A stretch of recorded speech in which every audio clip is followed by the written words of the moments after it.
I greet you all in Jesus' mighty name. This afternoon, I want to share with you the book of Psalm, chapter 96 and verse 13. This is what the word of God says. For he is coming to judge the earth. He shall judge the world with righteousness and the peoples with his truth. Psalm 98 verse 9, the same scripture. For he is coming to judge the earth.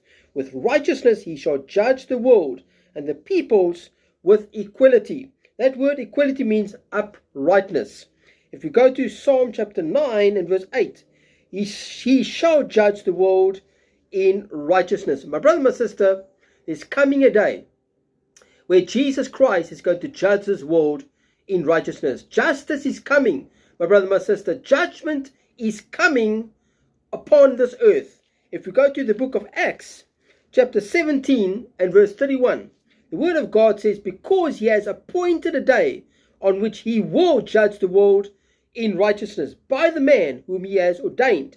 He has given assurance of this to all by raising him from the dead. My brother, my sister, God has appointed a day. There's coming a day where Jesus Christ is going to judge this world in righteousness, my brother, my sister. He's going to judge this world in his truth. The word of God.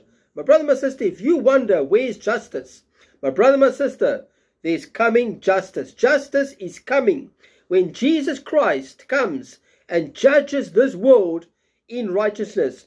Judgment day is coming. And I want to say this, my brother, my sister, for those who rejected the gospel, for those who are rejecting Jesus Christ as their Lord and Savior, judgment day is coming.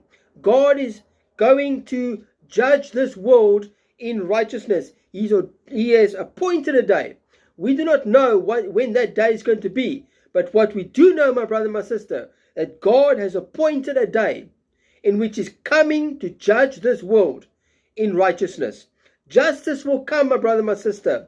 Judgment day is coming for those who rejected the gospel, for those who are rejecting Jesus Christ as the Lord and Savior. That day is going to be a horrible day for you. A horrible day. Jesus Christ is coming to judge this world. Judgment is coming. Justice is coming, my brother and my sister. And I want to warn you this afternoon to get your lives right with the Lord Jesus Christ. If you've been rejecting this gospel, if you have been rejecting the Lord Jesus Christ as your Lord and Savior, judgment is coming upon you, my brother and my sister. Get your lives right with the Lord Jesus Christ. Jesus loves you so much that he sent me to give you this word. Get your life right. Judgment day is coming.